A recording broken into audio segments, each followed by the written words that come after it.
Moi, je vous dis que le grand qui venait juste de s'exprimer a tout dit. M. Lamine Biaye a tout dit.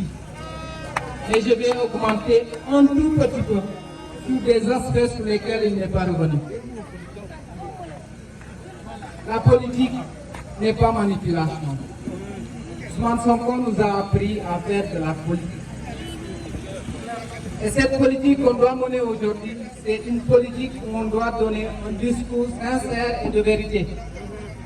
On ne doit pas se baser sur des tromperies pour accéder au pouvoir ou prétendre obtenir quoi que ce soit. La politique, c'est de l'art. Et cet art-là, c'est pour mieux gérer la cité. Et donc, celui qui veut bien gérer sa cité ne doit pas se baser sur du mensonge. Je peux vous dire une chose. Certes, un député, dans ses compétences, qui ne sont pas révolues, chercher également certains projets pour le bien-être de sa communauté. Mais un député dans un gouvernement, ce n'est pas celui qui doit trouver de l'emploi pour les jeunes. Celui qui vous dit de nous voter, une fois qu'il sera député, c'est lui qui va faire la promotion des jeunes dans une localité quelconque, c'est des histoires. Ce qui veut dire que ce dernier ne connaît pas réellement le rôle du député. Moi, je voudrais m'exprimer un peu par rapport à ces élections. Donner les détails et expliquer le pourquoi le parti PASTEF a choisi d'aller au niveau de ces élections en maintenant le nom du parti PASTEF. Cette fois-ci, nous n'avons pas de coalition. Et que celui qui va dire que c'est une coalition, qu'il comprenne également que cette coalition porte le nom d'un PASTEF et non le nom de notre parti.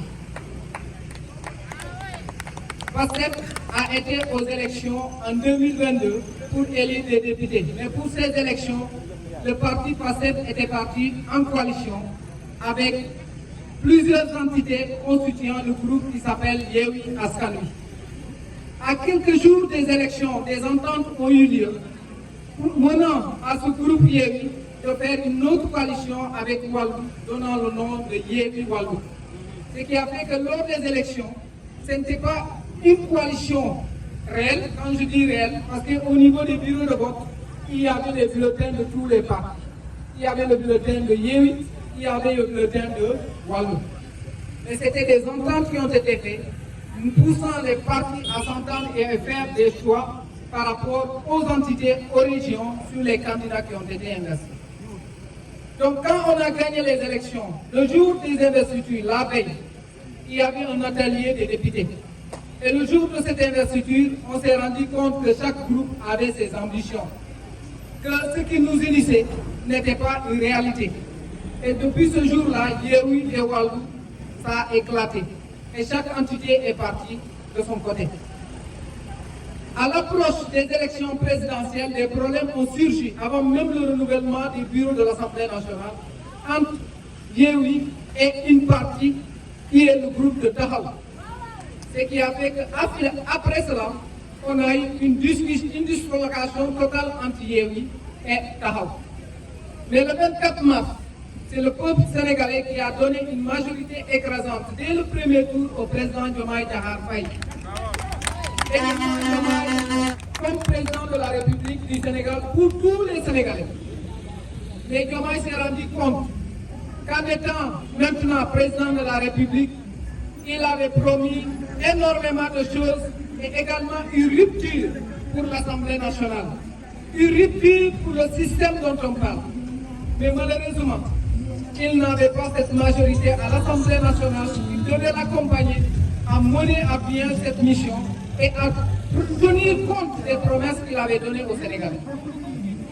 Ceci étant, ils se sont rendus compte qu'ils ont eu un total de 24 députés sur 165.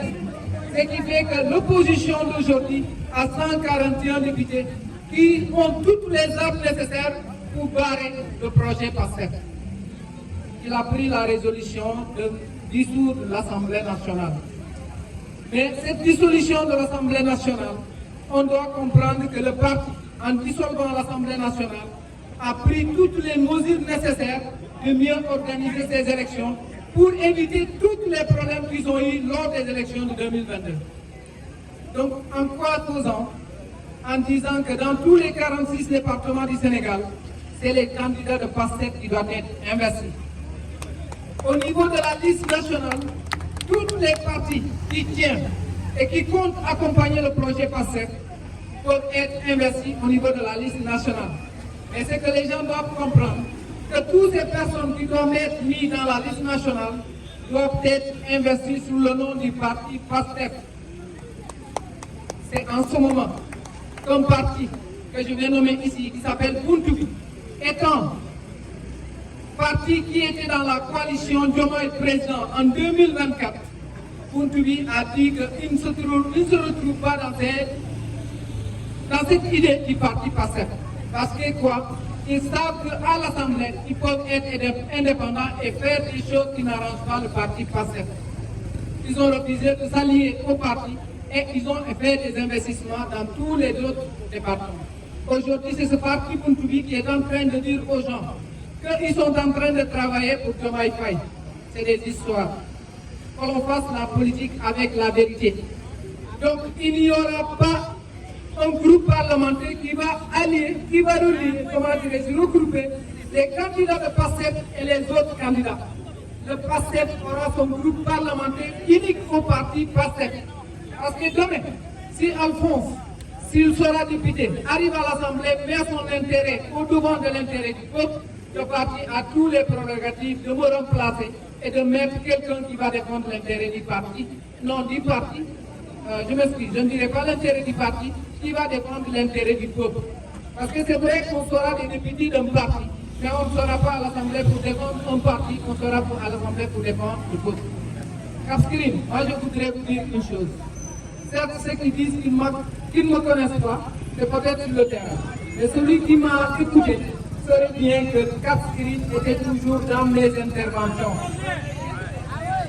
J'ai invité, comme je l'ai dit ici l'autre fois, le ministre Mambaïnon à venir découvrir, faire un tour au Capskirine et s'enquérir de la situation des hôtels, chose qu'il n'a pas daigné même faire. S'il l'avait fait, aujourd'hui, on aurait dû comprendre le mal qu'on a au niveau de la zone de Capskirine pour essayer de relever le niveau du tourisme.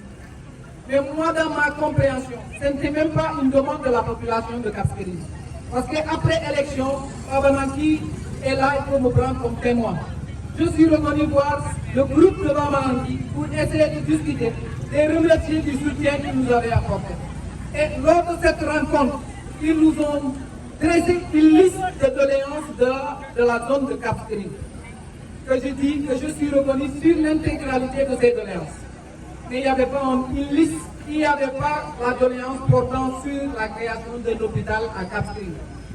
Et je me suis dit, j'ai été en Mbour, j'ai vu que Mbour est une zone aujourd'hui touristique, que l'État, le gouvernement sortant avait mis tous les axes du développement touristique dans cette zone, délaissant la zone du sud.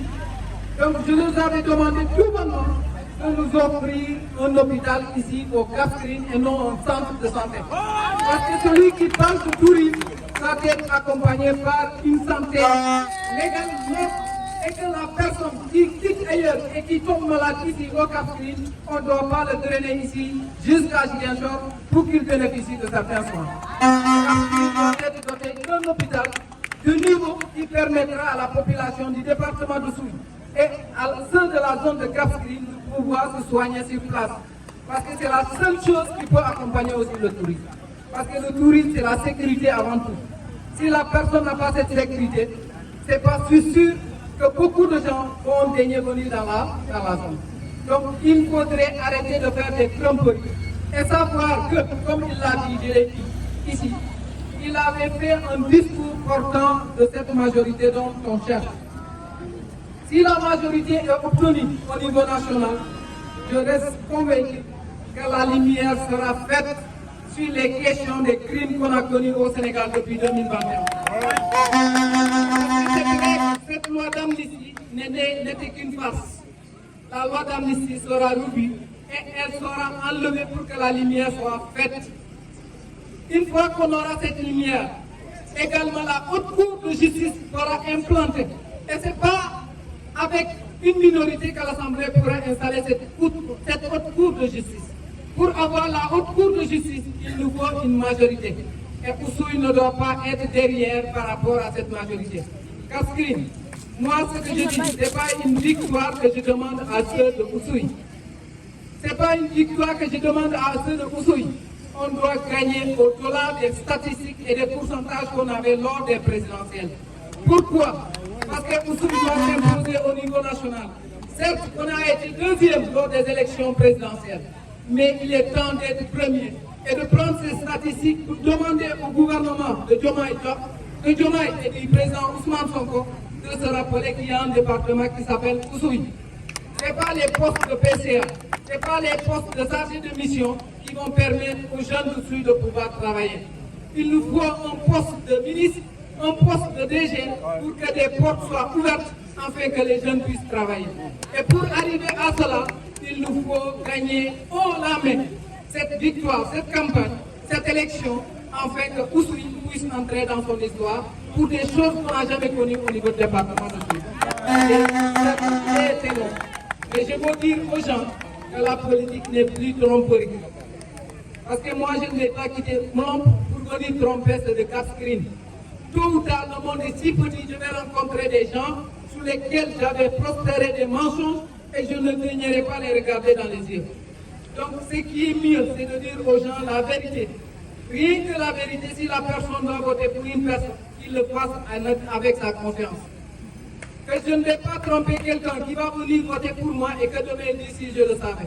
Parce que juste il a découvert que j'étais dans des mensonges. Arrêtons de faire des manipulations.